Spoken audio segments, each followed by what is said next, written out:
കാരണം ഇപ്പോൾ പത്തനംതിട്ടയിലെ ഈ ആറന്മുള പ്രദേശത്തൊക്കെ വെള്ളം ഇറങ്ങി തുടങ്ങിയിട്ടുണ്ട്. ഇപ്പോൾ ഞാൻ നിൽക്കുന്നത് കഴിഞ്ഞ ദിവസം നമ്മൾ ലൈവ് കൊടുത്ത പരമൂട്ടിൽ എന്ന് പറയുന്ന ഒരു സ്ഥലത്താണ്. നമ്മൾ കറക്റ്റ് ആറന്മുള തന്നെയാണ്. ആറന്മുള പാർത്ഥസാരഥി ക്ഷേത്രത്തിന് സമീപമുള്ളൊരു സ്ഥലമാണ്. അപ്പം ഇവിടെ കഴിഞ്ഞ ദിവസങ്ങളിലെല്ലാം എൻ്റെ ഈ അരയോളം വെള്ളം ഉണ്ടായിരുന്നൊരു സ്ഥലമാണ്. തൊട്ടപ്പുറത്ത് റോഡാണ് നമ്മുടെ കോഴഞ്ചേരി ചെങ്ങന്നൂർ റോഡാണ്. ആ റോഡെല്ലാം മുങ്ങിയൊരവസ്ഥയുണ്ടായിരുന്നു കുറച്ചപ്പുറത്തോട്ട്.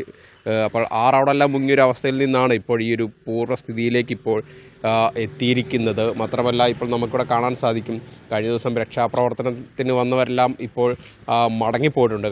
അതിലൊരു ബോട്ടാണ് ഇപ്പോൾ ഉള്ളത്. ഈ പ്രദേശത്ത് 3 ബോട്ടുകളാണ് ഇറക്കിയിരുന്നത്. അതിൽ 2 ബോട്ടുകൾ ഇന്നലെ തന്നെ തിരികെ കൊണ്ടുപോയിരുന്നു. അതിലൊരു ബോട്ട് ഇവിടെ കിടപ്പുണ്ട്. അത് ഇന്ന് കൊണ്ടുപോകാനുള്ള സംവിധാനങ്ങളെല്ലാം ഒരുക്കിക്കൊണ്ടിരിക്കുകയായിരുന്നു. അത്തരത്തിൽ ജനജീവിതം തീർച്ചയായിട്ടും ഈ ഒരു പ്രദേശത്ത് തിരികെ വന്നിട്ടുണ്ട്. എന്നാലും കാണാൻ സാധിക്കും നമുക്ക് ആ റോഡിലൊക്കെ വലിയ തോതിലൊക്കെ ചെളി അടിഞ്ഞ് കിടക്കുന്നത് കാണാം. പിന്നെ ഈ ഓടയൊക്കെ മാലിന്യം കൊണ്ട് നിറഞ്ഞു നിൽക്കുന്നതും നമുക്ക് കാണാൻ സാധിക്കും. ഈ വീട്ടിലെല്ലാം കഴിഞ്ഞ ദിവസങ്ങളിലെല്ലാം വലിയ തോതിൽ വെള്ളം നിറഞ്ഞു നിൽക്കുന്ന ഒരു സ്ഥിതിയായിരുന്നു ഉണ്ടായിരുന്നത്. അപ്പോൾ അതിൽ നിന്നെല്ലാം മാറിയിട്ടിപ്പോൾ എല്ലാം ഒരു പൂർവ്വസ്ഥിതിയിലോട്ട് വന്നിട്ടുണ്ട്. ഇപ്പം ഞങ്ങൾ രാവിലെ വരുമ്പോൾ പോലും അവിടെ നിന്നുള്ള ആ പ്രദേശത്തു നിന്നുള്ള ആളുകളൊക്കെ ഈ രാവിലെ ജോലിക്ക് പോകുന്നതിനായിട്ട് മറ്റു കാര്യങ്ങൾക്ക് വേണ്ടിയൊക്കെ വന്നിരുന്ന കാഴ്ചകളും നമ്മൾ കണ്ടിരുന്നു. അപ്പോൾ അവരോടൊക്കെ സംസാരിച്ചപ്പോൾ വെള്ളമെല്ലാം ഇറങ്ങി വീടെല്ലാം വൃത്തിയാക്കി ആളുകൾ കുറച്ചാളുകളൊക്കെ വീടുകളിലേക്ക് സ്ഥിരതാമസം തുടങ്ങി പഴയ ഒരു സ്ഥിതിയിലോട്ടൊക്കെ കാര്യങ്ങൾ തിരിച്ചു വരുന്നു എന്നും അവർ നമ്മളോട് സംസാരിച്ചിരുന്നു. ഇപ്പം എന്താ ഇവിടെ ഒരു ചേട്ടനുണ്ട്. ഈ ചേട്ടൻ ഈ പ്രദേശവാസി കൂടാണ്. ചേട്ടനോട് കാര്യങ്ങളൊക്കെ ചോദിച്ചു. ചേട്ടാ, എങ്ങനെയാണ് ഇവിടുത്തെ ഒരു അവസ്ഥ? എന്താണ് ഇപ്പോൾ ആറന്മുള പരിസര പ്രദേശങ്ങളൊക്കെ പഴയ ഒരു സ്ഥിതിയിലോട്ട് എത്തി തുടങ്ങി. ആശ്വസിക്കുക. 2 ദിവസത്തേക്ക് മുമ്പ് വരെ HDFC ബാങ്കിൻ്റെ പരിസരം, ആറന്മുള ക്ഷേത്രം, ആ പരിസരത്തെല്ലാം വെള്ളം ഉണ്ടായിരുന്നു. ഇപ്പോഴേ എല്ലാം ഇറങ്ങി തുടങ്ങി. അതുപോലെ ഇപ്പം ഈ കാഞ്ഞിരവേലി റോഡിൽ തന്നെ ചില താഴ്ന്ന പ്രദേശങ്ങളിൽ വെള്ളം കെട്ടിക്കിടക്കുന്നുണ്ട്. ഞാനിപ്പോൾ അതുവഴിയാണ് വന്നത്. ഇപ്പം ഇന്നുകൊണ്ടെല്ലാം തീരും, ആശ്വസിക്കാം. പിന്നെ കുറേ വെള്ളം കയറിയ കുറേ വീടുകളിലെ ആൾക്കാരെ ഈ രക്ഷാപ്രവർത്തനം മൂലം മറ്റുള്ള ക്യാമ്പുകളിൽ എത്തിച്ചു. ജിൽസി, അതാണ്. അപ്പം ആ ഒരു പ്രദേശത്ത് ഇനിയും കുറച്ച് വീടുകളിലൊക്കെ വെള്ളം ഇറങ്ങാനുണ്ട്. അതെന്നാലും താരതമ്യേന കുറവാണ്. കഴിഞ്ഞ ദിവസങ്ങളിലെല്ലാം ക്യാമ്പുകളിലോട്ട് പോയ നിരവധി ആളുകളൊക്കെ ഉണ്ടായിരുന്നു. അതിൽ കുറച്ച് പേരൊക്കെ ഇപ്പോഴും ക്യാമ്പുകളിൽ തന്നെയുണ്ട്. അതായത് കുറച്ച് താഴ്ന്ന പ്രദേശങ്ങളിലുള്ള ചില വീടുകളിൽ ഇപ്പോഴും ആളുകൾ ക്യാമ്പിൽ തന്നെയുണ്ട്. അതായത് ഇനി വരുന്ന ദിവസങ്ങളിൽ മാത്രമേ അവരും തിരികെ വീടുകളിലേക്ക് പോകാൻ സാധിക്കൂ. അവർക്കും വീടുകളിലൊക്കെ പോകാൻ സാധിക്കും. അപ്പോൾ ഇവിടുന്ന് കൊണ്ട് നമ്മൾ ചെന്ന് കഴിയുമ്പോഴത്തേനും ഒരു വലിയൊരു പാടശേഖരമാണ്. ആ പാടശേഖരത്തിൻ്റെ സമീപങ്ങളിലെല്ലാം ഇപ്പോഴും വെള്ളമുണ്ട്.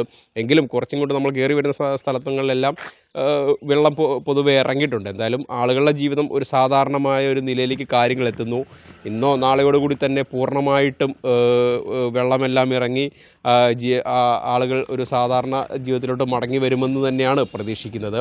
എന്തായാലും പ്രധാനപ്പെട്ട ഒരു കാര്യം, നിരവധി വീടുകളിലെ സാധന സാമഗ്രികളെല്ലാം നഷ്ടപ്പെട്ടു പോയിട്ടുണ്ടായിരുന്നു. കഴിഞ്ഞ ദിവസങ്ങളിലെല്ലാം നമ്മൾ ഈ വീടുകളിലോട്ട് കടന്നു ചെല്ലുമ്പോൾ അവരുടെ വീടുകൾക്ക് കേടുപാട് സംഭവിക്കുകയും ഇലക്ട്രോണിക് സാധനങ്ങൾ നശിച്ചു പോകുന്ന സാഹചര്യമൊക്കെ ഉണ്ടായിരുന്നു. അപ്പം അതിനെല്ലാം ഒരു പരിഹാരം ഉണ്ടാകുമെന്ന് തന്നെയാണ് പ്രതീക്ഷിക്കുന്നത്. കാരണം നമ്മുടെ ആ ഒരു ദുരന്തത്തിൻ്റെ ആ ഒരു മുഖം കഴിഞ്ഞു. ഇനിയിപ്പോൾ നഷ്ടങ്ങളുടെ ഒരു കണക്കെടുപ്പുകൾ കൂടിയൊക്കെ ഇനി എടുക്കേണ്ട ഒരു സാഹചര്യം കൂടിയുണ്ട്. അപ്പോൾ അതിനുവേണ്ടിയുള്ള നടപടികളിലേക്ക് ഉടൻ തന്നെ ജില്ലാ ഭരണകൂടം ഉൾപ്പെടെയുള്ള തദ്ദേശ സ്ഥാപനങ്ങൾ ഉൾപ്പെടെയുള്ളവ കടക്കുമെന്ന് തന്നെയാണ് പ്രതീക്ഷിക്കുന്നത്. അതും കൂടെ ഒന്ന് സൂചിപ്പിക്കാൻ ആഗ്രഹിക്കുകയാണ്. കഴിഞ്ഞ ദിവസം അർദ്ധരാത്രിയോടുകൂടിയാണ് ഈ ഒരു പ്രദേശങ്ങളിലേക്ക് അതിരൂക്ഷമായിട്ടുള്ള വെള്ളക്കെട്ടുണ്ടാകുന്നതും വെള്ളം ഒഴുകി വരികയും ചെയ്യുന്നത്. അപ്പോൾ അതുകൊണ്ട് തന്നെ ആളുകൾക്ക് തങ്ങളുടെ സാധനങ്ങൾ സൂക്ഷിക്കാൻ പെട്ടെന്നെടുത്ത് വെക്കാൻ സാധിക്കാത്തൊരു സ്ഥിതി ഉണ്ടായിരുന്നു. അതുകൊണ്ട് തന്നെ നിരവധി നഷ്ടങ്ങൾ ഇവർക്ക് ഉണ്ടായിട്ടുണ്ടെന്നുള്ളത് വലിയൊരു കാര്യമാണ്. എന്തായാലും അതിൻ്റെയൊക്കെ ഒരു കണക്കുകൾ കൂടി ഇനി എടുക്കേണ്ടി വരും.